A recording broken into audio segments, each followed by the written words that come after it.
2, 1, and we should be live. Brilliant. Hi, everybody. I'm back. So I'm not ill-ish. I'm fully personalised because I was off doing personal stuff last weekend. Nothing important, just trying to find somewhere to live. Yeah, that's not important at all. So that's done. And now I'm back to shit talk Evan Pietrowski. You didn't have to use his last name, dude. That was kind of a low blow. What is that? I don't know. Right. If you want to do the same, his Twitter handle is the stand user. If you want to tell him that he's wrong for anything, everything really. Right. Okay. All right. So I'll stop that now. who are we? What do we do? I'll let you do the intro because you do a better job than I do. Yeah, you murdered that thing last week. And butchered would probably be a better description. We are the Beerumverate. This is Matt, myself, and Evan. We're just three guys who know each other through video games, and we've a shared appreciation of good beer. Not that dilly-dilly rubbish. Although if it's the only thing going, you'd probably have to. We're not here to promote drinking. We try and drink as responsibly as we can, as much as circumstances allow, and we allow ourselves to. Any beers or breweries we talk about aren't sponsoring us, and we are honest in our opinions about them, especially if they're milk stouts. I've got the perfect beer for you tonight. And yes, that's it. If any breweries want to pay us to drink their beer, that would be great. Thank you very much. Checks can be made payable to me. That's Keith McWomble. Do you guys have PO boxes there? Yeah, we do. PO box. Right, just get a couple of quick things out of the way. From watching the last show with you and Evan talking about first-person shooters, I've realised what my purpose on this show is. And that is keeping you guys on track and not rambling on for an hour and 44 minutes. Right. I did try to keep it as close to an hour as possible, but we did lose track a few different times. In my defense and in Evan's defense, it was sort of a last minute thing because we didn't really have a topic, but yeah. Yeah, that's my meaning on the show. But also, your discussion gave me the idea for this one. So, well done. Nice. All right. Very cool. So some of the comments that you guys were talking about gave me the idea about talking about how people review games and how the reviewers of those games are viewed. Hence, hashtag the craft review. Indeed. So picking up on first-person shooters, you guys mentioned Infinite Warfare. I really like the campaign in that. Oh, I love the campaign in that game. It's amazing. They totally ripped off the launch of the from Battlestar Galactica. Yeah. But if you're not having fun playing with a javelin in Anthem, you can have fun playing in a javelin in Call of Duty Infinite Warfare. You know, it's funny when you mentioned that. I didn't even make the connection that the two were named the same. Not only Battlestar Galactica, but it reminds me a lot of Gundam because it happens so much throughout the campaign. It's just like every time the Gundam launches, and goes to fight the baddies. And the other thing we should say is Evan's not here today. Sad face. He may not be around for a while because he did some shit talking of Nintendo last week. And so maybe spending a involuntary visit in their rehabilitation centre. Right. So when he comes out, he'll never be able to say anything bad about Nintendo ever again. That would be hilarious. I'm sure they have, ninjas that go around and just kidnap people. Well, he lives quite close to Nintendo's Right. offices in Kyoto, so I had this picture after him saying that the stamina meter at the start of Breath of the Wild was bullshit last week, Dude, it's not the best mechanic, that's for sure. quote unquote. I just had this picture in my mind of him just walking along to work with a coffee in the morning, and suddenly this unmarked van pulls up behind him Right? in the van. Yeah. Um, Guys in black suits with like earbuds and sunglasses. right, so that's enough of that rambling shite. Um, Have you let's get some beers out of the way because I do have a really good one that I want to talk about tonight. Yeah, because I'm well now. I have actually had a couple of decent beers. Have you had anything recently that you enjoyed? Yeah, I saw something when I was in the supermarket yesterday. There's a craft brewery called Hyde and Wild, who started doing their own beers for Sainsbury's supermarkets in this country. Okay. And there's two of theirs that I really like. One is a American IPA, and it's got a grizzly bear on the can, so that's cool. This is the stuff you picked up last week, right? Yeah. Nice. Okay. And the other one that I saw was their craft lager, which has got a wildebeest on the can, which is also cool. A wildebeest. Yes, That's awesome. because as much as people say, oh, it should be the beer that attracts you to it, you need something that catches your eye. It's called marketing. Yeah, totally. I'm a sucker for that. I actually picked up a beer when I was at the store earlier tonight. I didn't actually buy it. I just physically picked it up because it was named Purple Haze, and the You artwork. didn't crack it open and drink it in the store. No, I was half tempted to until I read the label. But yeah, no, I picked it up and I was like, "Oh, this is awesome!" It had like really psychedelic artwork and stuff on it. And then I looked at it and it was like raspberry lager. I was like, "Yeah, fuck that. Put that right back. I'm not spending my money on this." Yeah, well, we've done our discussion on fruit beers. We have. That was a nice callback. Yeah, so the American style IPA again, it's hoppy and fruity, but not. Going back to my thing again, it's not like drinking potpourri. Right. So it's enough to give you a kind of smack in the mouth and say, "I'm here. I'm full flavored, Right. but not a heavy drink." Okay. And the lager, everything it's the same kind of thing, but everything's toned down. Right. So it's very clean, very refreshing, not particularly alcoholic. So it's quite good.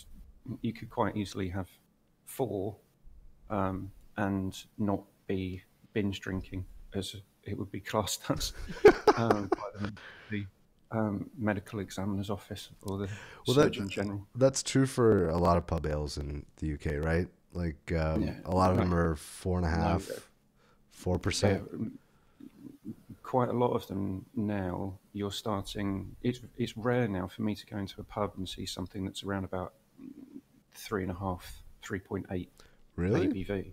Yeah, normally you're starting at 4, 4.5, 5.5. That's the kind of Okay. region that you're looking at. And I guess that's kind of what we've got going on here in the States too. If you're going to a place that serves higher class of beer. yeah, right. What are you drinking then? So tonight I am drinking Black Star. It's by a company called Craft House. It's a local brew. Really cool can. I don't know if you can make out the details, but it's kind of got Yeah, like Christmas decorations. no, it's like the way old school Vegas casino carpets used to look. This has got I bet you. that type of design in it, which is I thought was pretty cool. But this is what they call a black IPA. So it's like if an imperial stout and an IPA had a baby. That's what this beer is. I started drinking around 7 when I got home. It's midnight right now. I've had 3. It's Okay. it's 7%. It's definitely a sipping beer. Like you can't just pound these. It's Yeah. nigh impossible. So, but it's actually really good, and I think that's probably the best way to describe it. Is it's an imperial stout had a baby with an IPA, and it's kind of got qualities of both. Okay. Because that's something that I've not seen here, even in specialist shops. Um, Yeah, this is the first time I've ever seen anything like this. Is here, so thought why not? I'll pick it up. right. Beer talk done. I think so. Yeah, I think we covered it. Right. Right. Item one.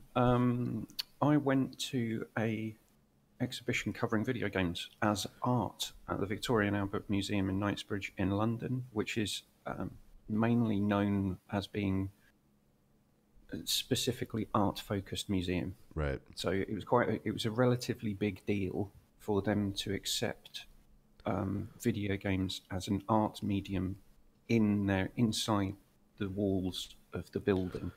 Right.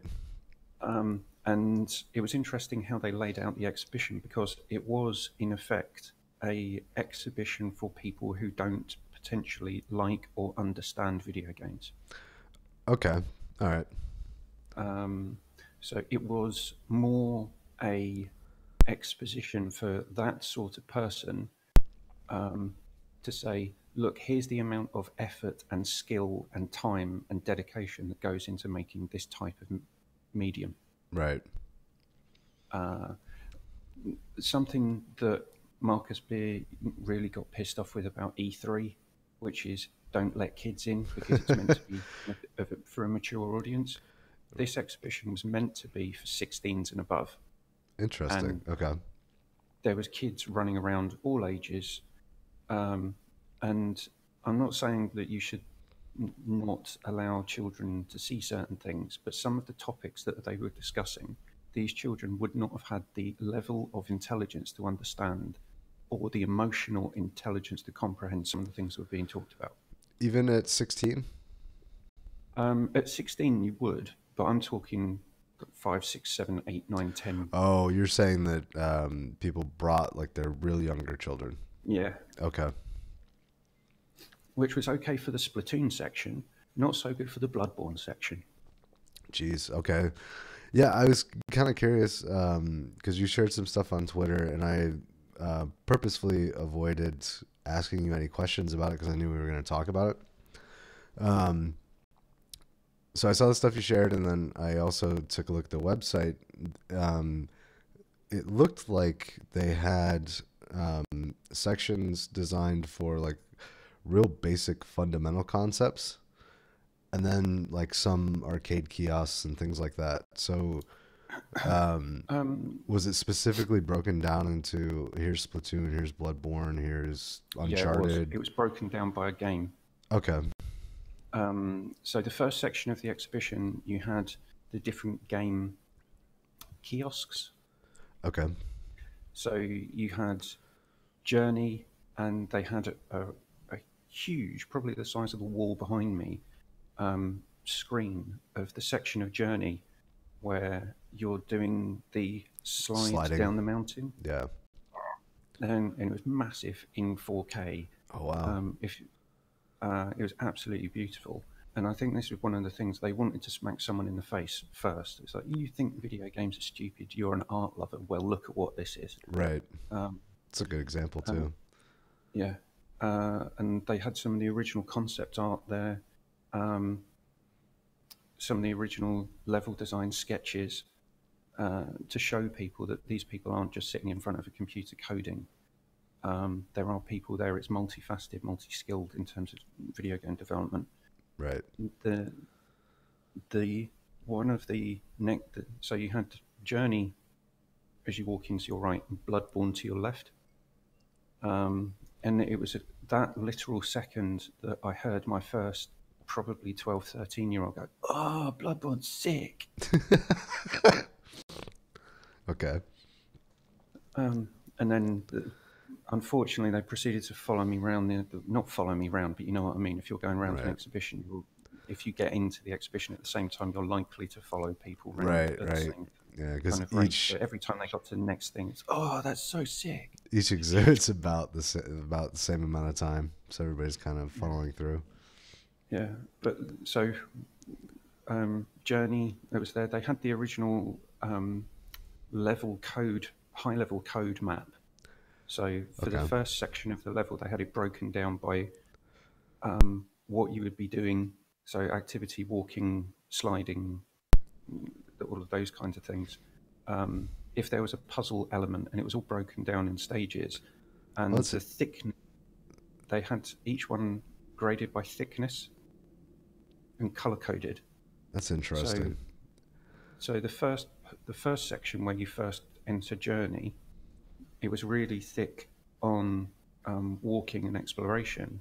Oh, And then it kind of changed as you went across the map, the flexing of how much time they would be expecting you to do each thing. okay. And then it down at the very bottom, it had like a ticker. So how much time they would expect someone to be in each of these stages. Interesting. Okay. And this was, who was the studio that did that? That was Santa Monica Studio? Yeah. So this stuff was directly from them, I'm assuming? It was like original. All of the exhibitions were taking material directly from the developers. Nice. Okay. So I'll take you through. So we did Journey, went over to Bloodborne, and they had a video clip on a loop of the first boss fight. Okay. And they were saying that it obviously was translated from Japanese. Right. They were saying the developers are telling us that they're using this story to teach you to play games differently. Okay. So you have to bear with me a bit because I'm trying to remember. I wasn't there making notes or anything. Right. This is a couple of weeks if you're ago really too, interested, what's that? I said this was a couple of weeks ago too. Yeah. Normally I've got a pretty good memory. If you're really interested, Laura Dale wrote a really good piece for it for Kotaku UK. Oh, interesting. Okay. So if you can find that, go and have a read of that because she went to, I think it was a press event, so it's quieter, and you didn't have kids running around going, "Oh man, it's so sick." Do you feel like that ruined the experience for you? A little bit. Really? I just wanted to slap the little shit and tell them to shut up. In fact, just go to the parents and say, "You do realise that this is meant to be for a mature audience." So I take it your wife and you don't have any kids? No. And if they did, they wouldn't be allowed to say sick all the time.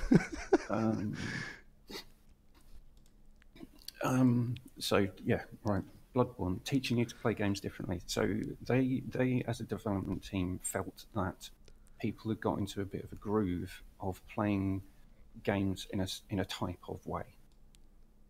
Yeah, and Whether that be a first-person shooter, a third-person hack and slash action game, they're all kind of you can get into a groove of playing similar types of game. right. And I mean, a lot of developers use that as a tool to make sure that people, when they pick up the game, just immediately understand it, you know? Yeah.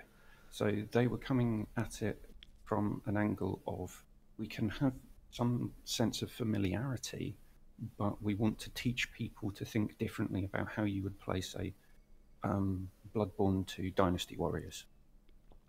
Okay. And that was my example, not theirs. And what they meant by teach you to play it differently was you have to be patient, you have to remain calm, and you have to learn. Yeah. When I played that game, it was just pure rage. So So I can understand what they were doing, and so that was just the video that they had on loop there. Some of the other things, they had original creature concept art design, which was pretty freaky. for Bloodborne. Yeah. Oh, I can imagine. Yeah, a lot of that stuff is creepy. Yeah, and they had a glass case with one of the level designers' notebooks in it, Oh, and that's there was awesome. three notebooks, and it was just open onto a random page, um, and it had so not just notes on the page, but it had post-it notes on top of the notes, Okay. All right. and there was three notebooks, and it said that this is volume one of six. Wow. So yeah, you can tell the amount of time that someone spent thinking about what they do in terms of their contribution to level design.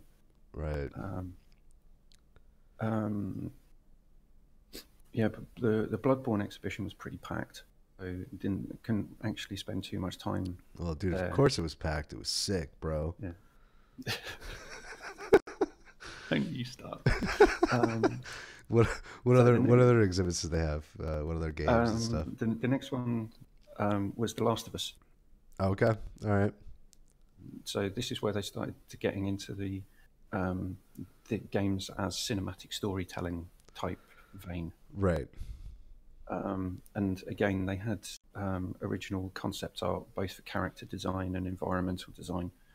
And then they had a video showing the mocap sessions with Troy Baker and the actress whose name I can't remember. Um, Um, was it Ellen Page? no, she sued over the likeness for it. That's probably why you're That's thinking that. yeah. Okay. Yeah, I don't know who the actor is. Yeah. So obviously that was quite busy, but again they had a bit of B-roll of something as simple as how does a character in that game get up after being knocked down? And they were showing you the stages that the character designer Had to go has to go. through in order to get to this is what the Yeah, animation's going to be. yeah. Interesting. Uh, so that was really good to see, and I think it had um, a little plaque next to it explaining how many days it took this person to design that one animation. Probably weeks of somebody's Yeah, life. It's just that one yeah, animation. yeah. So from someone being knocked on their back to how they get up, it was I can't remember how many days it was, but it was a big number. Yeah. Yeah. Um, and then it made me think, how many days would it have taken someone at Rockstar to model realistic horse shit? Um, what about the shrinking testicles? That's not just an algorithm. Somebody worked on that animation. right. So next was Splatoon, um, which was interesting in a sense, but they didn't. I'm surprised they didn't go into some of the background of Splatoon, where it was going to start off as a classic multiplayer shooter, and then it went through the ringer at Nintendo, and they said, we don't want to have our games associated with killing people too much, and that's Right. where it got turned into paint rather than bullets. Um, I'm kind of curious how they came up with the whole Squid Kid thing too. well, there's some. If we can, You have oh, interesting. Okay. um, and this was quite cool.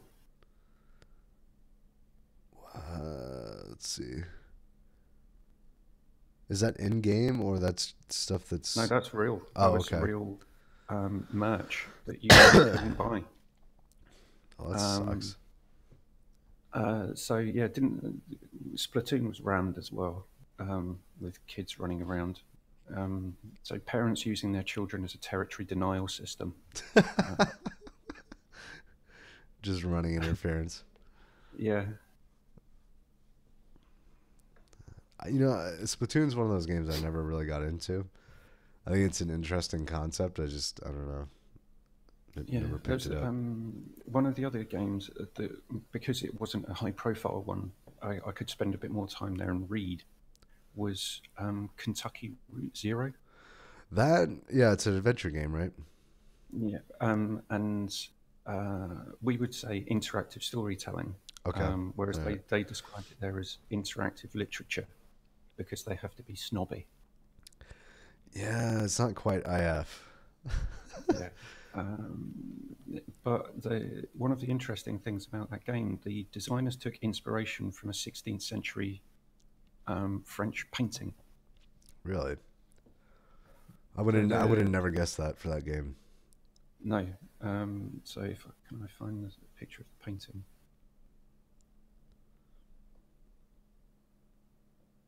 So it's that. Oh yeah, I did see that on the website too. Yeah.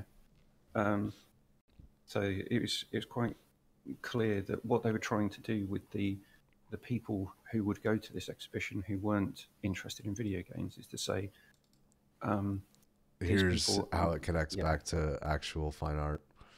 yeah. Then they had a room dedicated to um, Hello Games, basically. Oh wow! All right. So they had an entire section on. Oh Christ! I've forgotten the name of the bloody game. No Man's Sky. That's the one. They had a video wall playing on loop Okay. with all of the different planets. I mean, literally all of them. Wow. So they had all the different planets that someone had discovered. They were just flashing the images over and over on however many screens it was behind me. Wow. All right. And they had a case of books that they'd used for inspiration for the ship design. Okay. All right. Yeah, there's a fair amount of Star Trek. Well, yeah, I get a very 50s pulp sci-fi vibe from it, which obviously the original Trek sort of evolved out of that.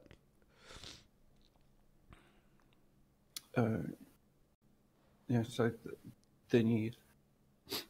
the next part of the exhibition, so that was the bit that was dedicated to individual games. The next part of the exhibition was a room dedicated to quite lengthy discussion about key topics in video games. Maybe that's what I was seeing on the website, where it was like core concepts. Yeah. So there was. It was different, like different glass cases, right? Like down, kind of like a hallway type thing.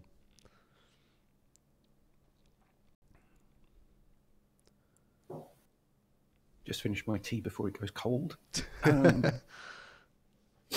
Yeah, so they had a video wall in the center of the room, and they had recorded conversations with game designers, game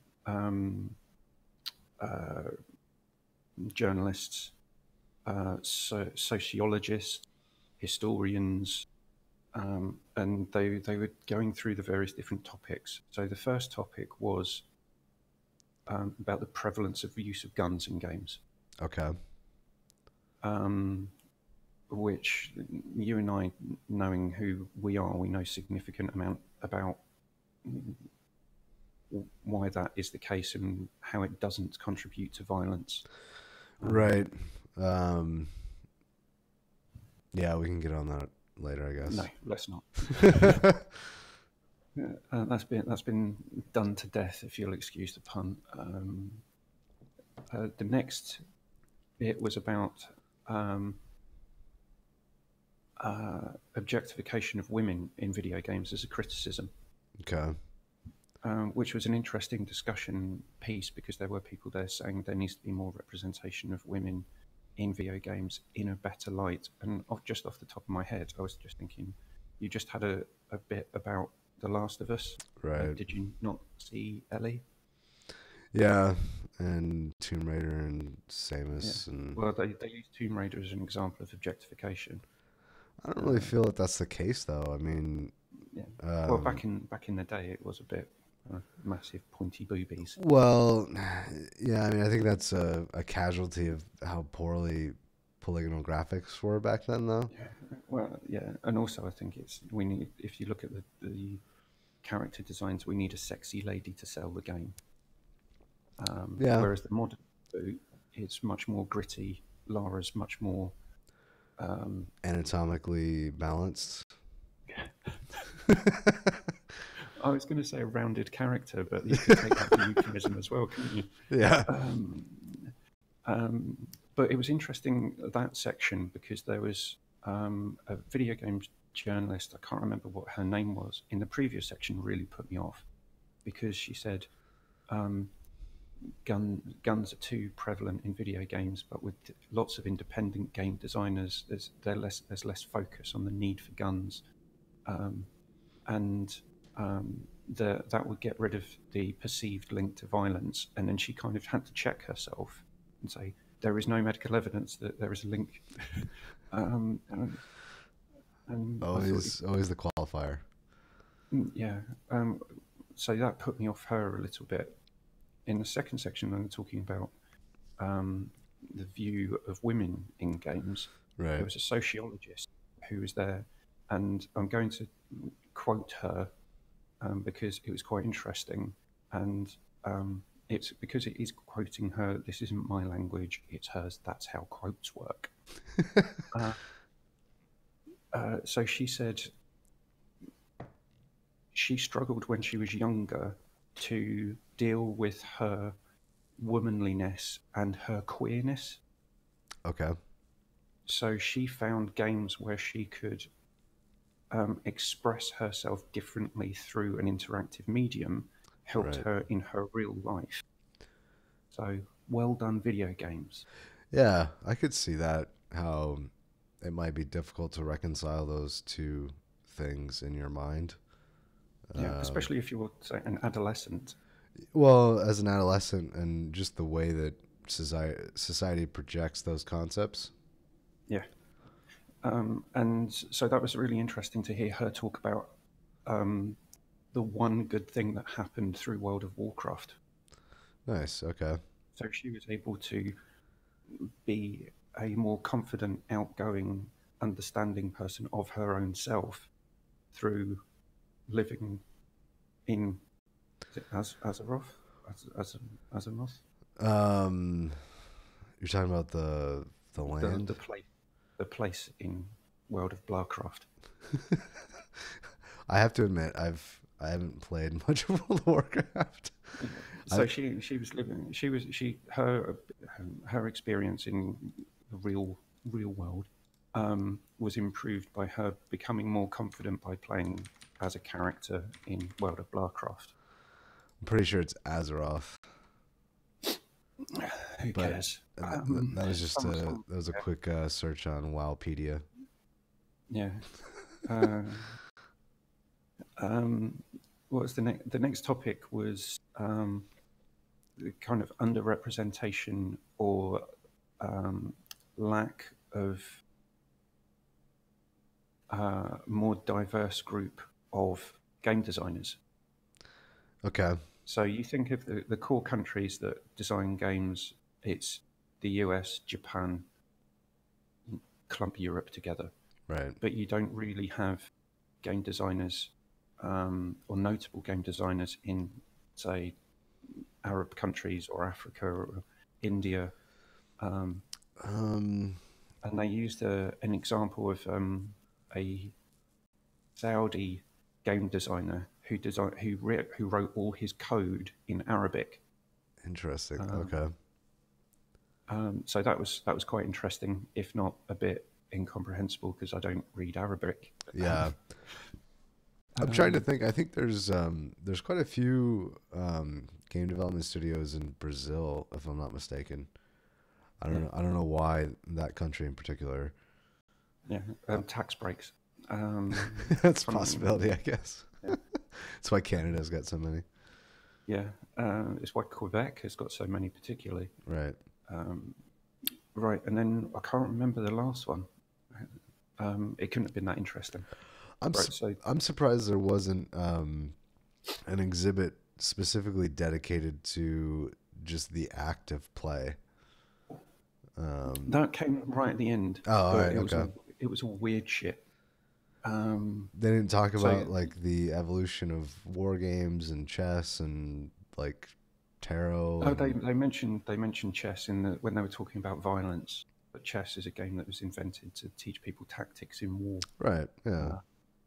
and again, the most interesting person out of all the speakers that they had was this sociologist, Okay. because she was, you can't have, you, you can't, it's a, you can't tell certain stories without violence, Right. particularly if you're talking about things like historical scenarios.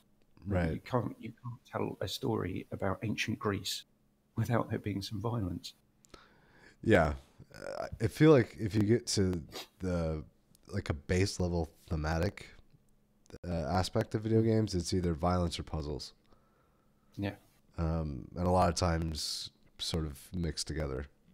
Mm. Yeah, so she was the most interesting speaker out of the various ones they had on this video wall, because she was actually being sensible, um, uh, and interesting. So, right, after you finished in that room, you walked into this massive auditorium, fucking huge, um, with this massive, I can only describe as fucking big video wall, Right. and and that was playing a series of videos covering how video games have influenced life now, Interesting. um, Okay. and how people are interacting with um, the medium and other people differently because of games. Yeah, I can see that totally. And the examples that they used were Minecraft. And the reason that they used Minecraft was because previously a game designer would build a world and then hand it over to you to do specific things in. Well, yeah, I mean that's the way Yeah, 95% of all games are. yeah. So what they're saying now with these world builders, it's now you are the game designer, and Okay. that's that's a significant development in the relationship between gamers and um, uh, and the Designers. games that they play and the designers. Um, Yeah, I suppose there is a difference between uh, here's a narrative experience and here's a bunch of tools that you can use to do whatever yeah. you like with, you know? The next thing they were talking about was spectating and how games are becoming a spectator sport.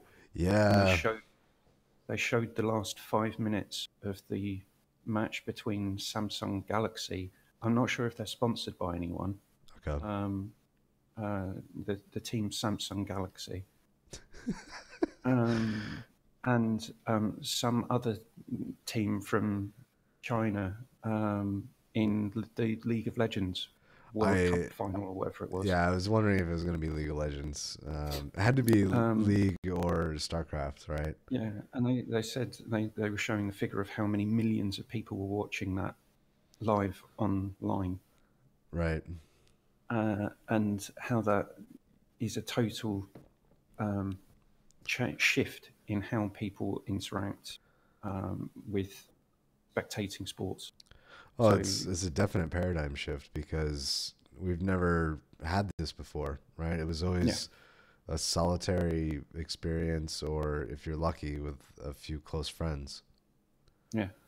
Um, the the next bit is, well, at that point I just kind of quietly said to my wife, and it's this that's really putting the wind up all the TV companies and advertisers, because they don't know how to deal with this as a growing Yeah. medium. Um, and the next one they showed was talking about mass participation. Okay. So as whilst you might be able to uh, interact en masse. Say, if you're watching a sporting event, you could use a hashtag, I don't know, Rugby World Cup. Hmm. Um, but that's not actually interacting and affecting what is going on. Did Did they get into Twitch plays Pokemon at all? No. Oh, all right. Okay. The example that they used was because they were talking about your or my direct ability to en masse affect what is happening. Okay. All right. So not just like 64 player multiplayer. The example that they used was EVE Online. Oh yeah, I guess that's a good example because the whole economy in that game is based on what everyday people are actually doing. Yeah.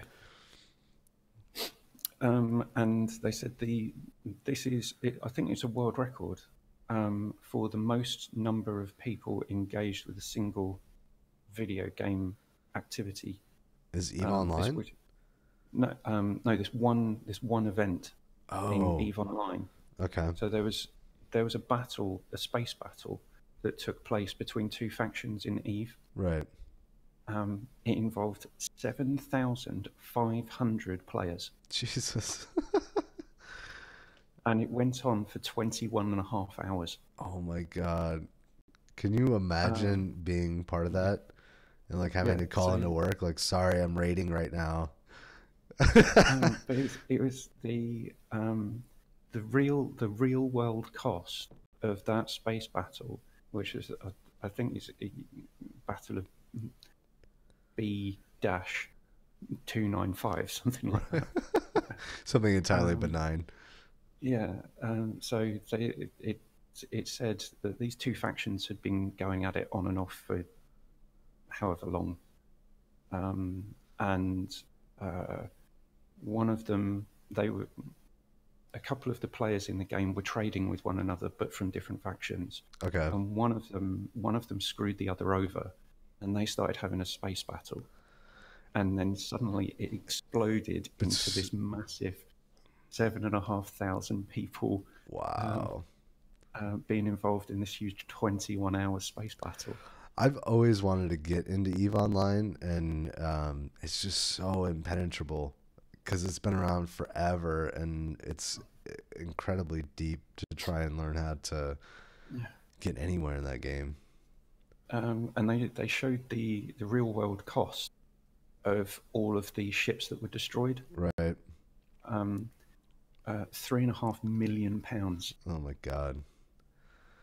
That's where Chris Roberts nut himself and was like, yeah, we're gonna sell $100 virtual fucking ships that you gotta buy insurance on, and if you don't, you Yeah, lose it. yeah, £3.5 million of damage. So Jesus.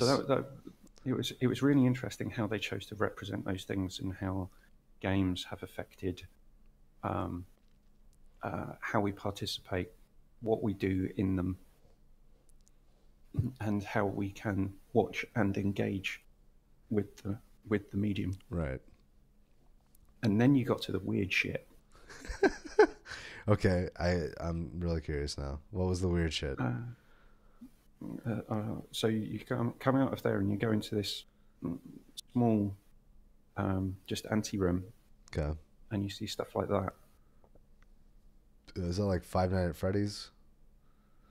No, Okay. it wasn't. It was just. I don't know what it was meant to be, but there was. And again, this pissed me off because all the kids were running around. They had these little arcade machines with very, very niche games like Grizzly Bear Saves the Environment, which was just had some Oh little my girl there God. mashing a button over and over again, saying, "Daddy, make the bear work." Um, uh, and the one next to it was I can't remember, what was it? Two queers at the end of the universe or something. What the fuck? And so very, very niche indie games. This is Um, worse than that Cool Spot Nintendo game or like the Chex Mix CD-ROM that you got with the yeah. cereal. So, and again, at that one, it was that game in particular was trying to tell a very specific story from a one-person design team. I think it was. I can't remember correctly because I couldn't get close enough to it because it was an arcade machine and it was just surrounded by kids wanting to mash the button. Right. But they had quite a distinct message about their own experience that they wanted to try and get across as being a gay person. And Yeah. the 5, 6, 7-year-olds who are running around just wouldn't have the emotional intelligence to comprehend what they were trying to do, which is why the exhibit was for 16s and over. Yeah, I feel like they would have been better off just throwing a couple of arcade, like Asteroids or Lunar Lander or, you Yeah. know, something. Yeah, because for me, I actually wanted to try and figure out what these people were trying to say by Right. games, and it was just I couldn't do it because it was surrounded by kids going sick or "Daddy, make the bear work." I don't know. It kind of sounds like these machines were like the types of games that Zoe Quinn makes. Who? Depression Quest. Oh, okay. Uh, In the other corner of the weird shit room, they had half a car. So they had the front half of a car right. and a video wall in front of it. You could actually get into this half a car and drive around a bit of a virtual world that someone had created. Yeah. But again, it was, oh man, this is so sick. So my wife and I left that room quite quickly because it was just insane with kids running around wanting to play games that they didn't understand. Okay. All right. So you walk out of there into the shop. Oh, you got to leave through the exit shop or the gift shop. Yeah. Exit through the gift shop. And that was crazy because they were selling copies of Minecraft. What the fuck? For like PS4, Xbox, For like PS4, Xbox. They were selling copies of Minecraft in the museum shop. who doesn't already own it? Come on now. Yeah, it was crazy. And they also had Funko Pop figures. Of course. You cannot escape those fucking things. And what else did they have? I'm looking at my photograph of what they had in the shop. I've got a Riker, a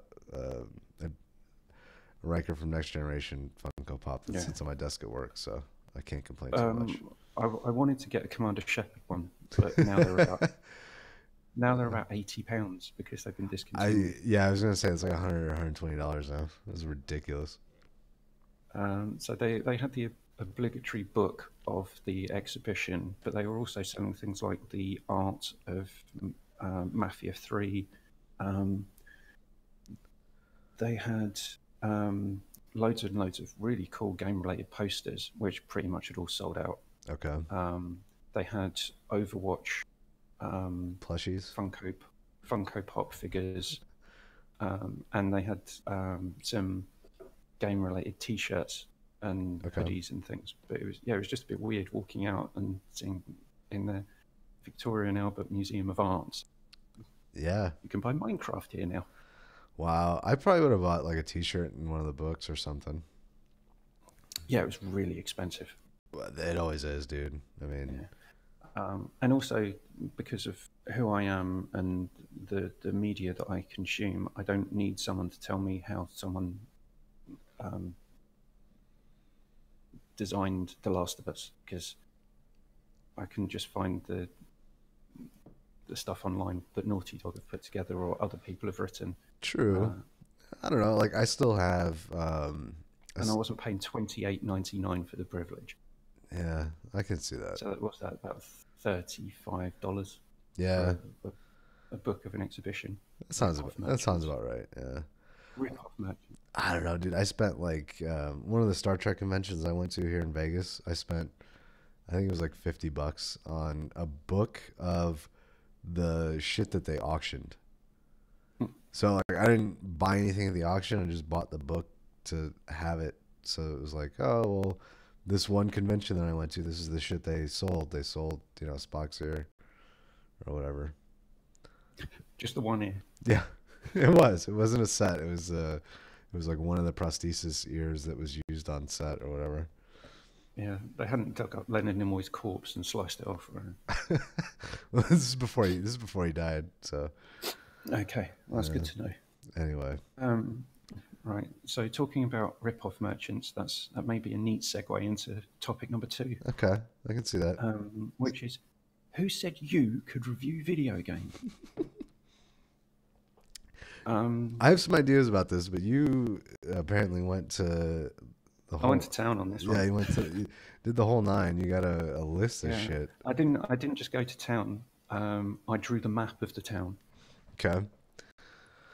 So these, again, there's a couple of things happening recently, and a bit of the discussion that you and Evan had last week gave me the idea to talk about um, people viewing video game reviewers as somehow inferior to their own experience, so they shouldn't have the right Okay. to review games. So it's less. I'm kind of. It's I don't mean to cut you off. Sorry. I'm kind of curious what part of our conversation led to these thoughts in particular. Oh, it was when Evan said that the stamina meter in Breath of the Wild was bullshit. Okay, so we already covered that. 10 out of 10. Um, and there was a discussion on the review of Devil May Cry 5 that got curated on Sifted, where one of the people was saying that the reviewer didn't get any triple S rankings in the review. So what did Right. they know about playing Devil May Cry? And they got quite harshly put down for in their response, which I didn't agree with the language that was used in it, but it did come across as this person should be better at this game and therefore doesn't have the right to express an opinion on it. Right. And Yeah. that's happened in the past where people say, you're not good enough to play video games, so you shouldn't be able to review them. That's my Jim Sterling voice. I was gonna say it sounded just like Jim Sterling. I've been practicing a couple of ones as well. Triple A. Triple A. So again, it made me think about the reviews that Anthem's getting at the moment, where people seem to be enjoying giving that game a bit of a kicking for various different odd and obvious reasons. Well, yeah, I was gonna say if your system got bricked, I think that's a pretty solid criticism. Yeah, but in the same respect, the game is getting fives and sixes when you can't. And I had this debate, or many people had this debate when the reviews for Breath of the Wild came out, and people Right. were saying there are some obvious issues with this game. People didn't like weapon degradation. 10 out of 10. Right. Right. Kingdom Hearts, most recently, I remember seeing one review that said the story is totally incomprehensible. 10 out of 10. Yeah. Right. So I get what you're saying. How can you have that criticism if you're not gonna dock the score for it? Yeah. So, and also the kind of let's get away from this idea that if a game doesn't get the score that you want, somehow the person who is reviewing it isn't good enough. Right. Yeah, I can And agree with that. I mean, it's somebody's opinion. You either agree with it or you don't. and it's less about someone's ability to articulate their experience through playing the games and highlighting where they particularly enjoyed or didn't, or if there's particular issue or technical issues with story or gameplay, for example. It's less about their ability to articulate that and more this kind of elitist thing of you need to just be good at that game to be able to review it. Right. Well, one of the things I put in the notes was, because your sentence, "Who says you can review video games?" And I was thinking, I was like, well, anybody can review a video game with some qualifiers, and I think the qualifiers are if you have insightful things to say or honest analysis of your experience interacting with it, then that's valid. I mean, yeah, that's kind of it. I mean, Yeah. Um, where was I going to go with what I was going to say next? well, The, you the, got a whole the, you got a whole line chart there, dude. yeah.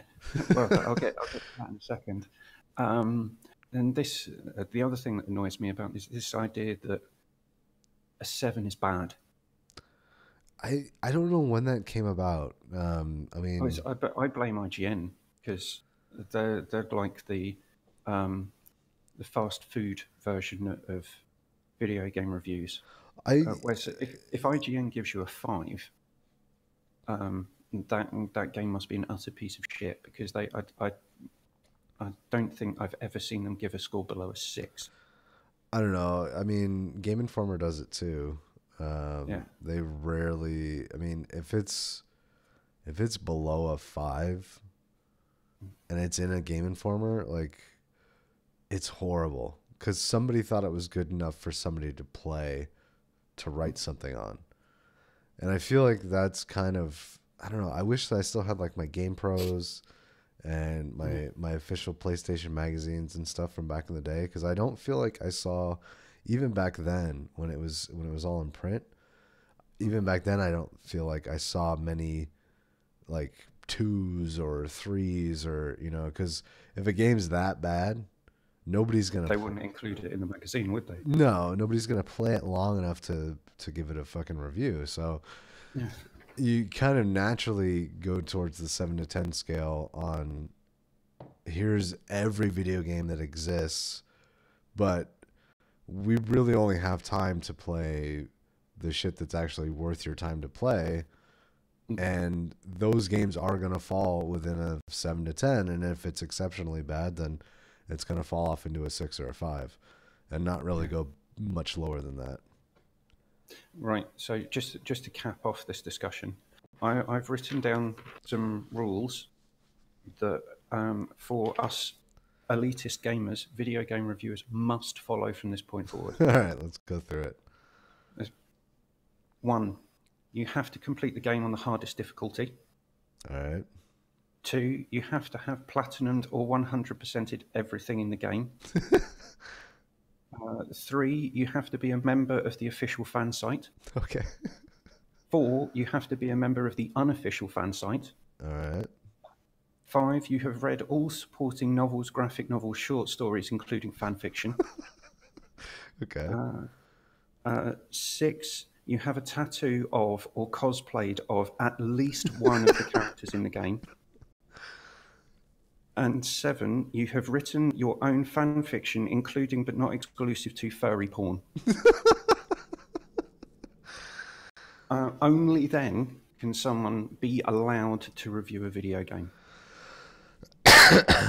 Oh man. Yeah. So I'm just stuck on furry porn right now. Do you honestly do you honestly think that somebody needs to have some sort of affection or interest in like a series or a genre for them to honestly review a game, or do you think it No, should? Okay. I think there should be more diversity in who you give certain video games to. So taking the example of Easy Allies, who are you going to give Kingdom Hearts to? I mean, it's gonna be Well, I think it was Brandon Jones that did the review. really But he's a huge Disney fan and probably been a fan of that series of games for a long time. Or actually you're going to give it to Michael Domiani. right.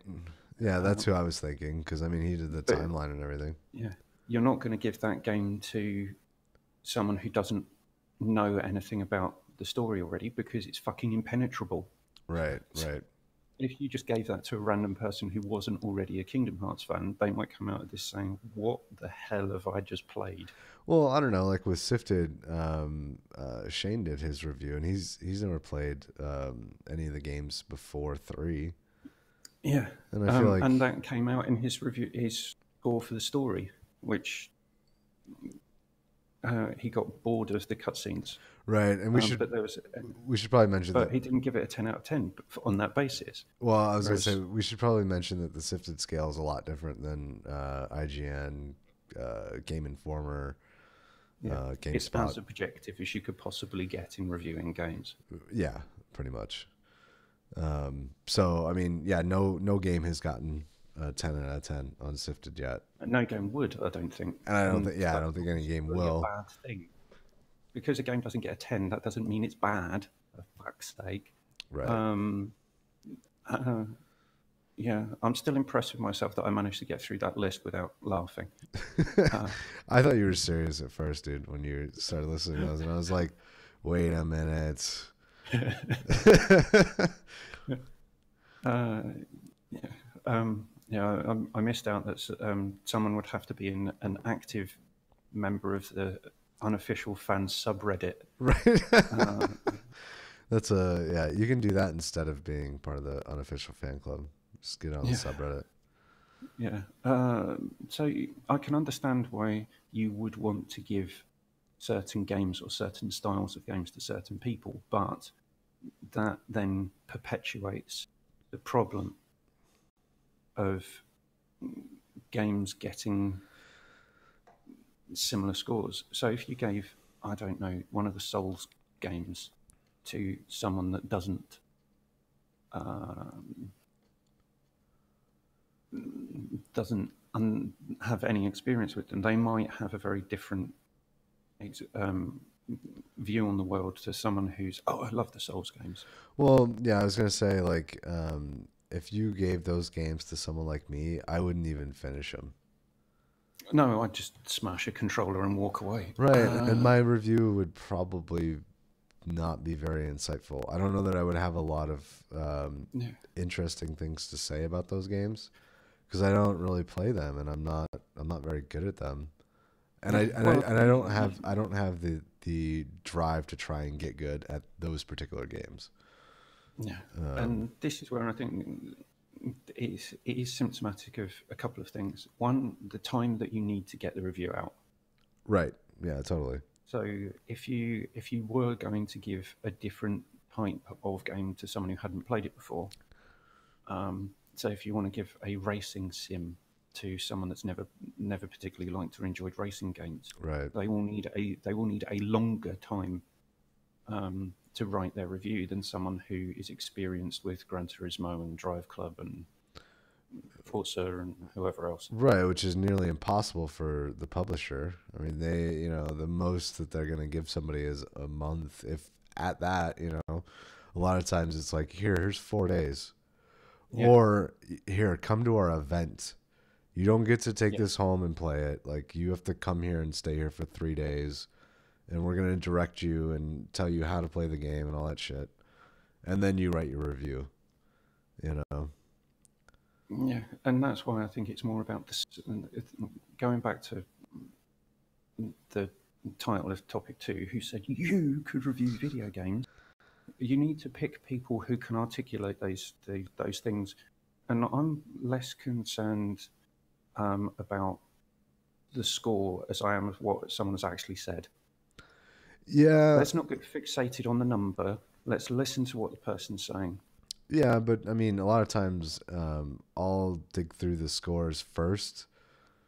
And if, like with Zelda, I'm expecting it to get tens, right? It's gonna get the Nintendo bump, the Zelda bump. But if I see somebody that gives it an 8, like I'm more inclined to read that review because that It score might is be honest. well, yeah, that. But there's also the possibility that they're writing a review that's not going to be what everybody else is saying. Yeah, And likewise for maybe like an unknown indie game that everybody gave 7 or 8s to, and then this one person gave a 10. Like, well, why did they love it so much more than the other people? I'm more inclined to read that particular review than to spend my time trying to dig through all of them. So, I don't know. yeah. Right. I think I'm. Well, if we exhausted that, we could review ourselves. How do you think we've done? In terms of the games we've talked about, and And well, just general conversation. I think we've done better than last week. I think Out so of too. 10. That's fair. I'll give it Yeah. a 9 out of 10. 9.5. Yeah. I'm reviewing myself. I give myself a 10. I'd say you bring the score down slightly. Um, we'll average it out at a 9. Um, right. Yeah, I'm going to stop myself from rambling now. So, yes, I'm here to keep us on track and talking about things we should be talking about. You're here to do all the technical stuff. What does Evan do? He's also Find out on the next episode. here to ramble. Yeah. So you want to call it right there? Yeah, well, I think we're done, aren't we? Yeah, it's about an hour. We've gone through the topics. What's that? An hour and 4 minutes. An hour and 4 minutes. Bang. All right. Well, efficiency.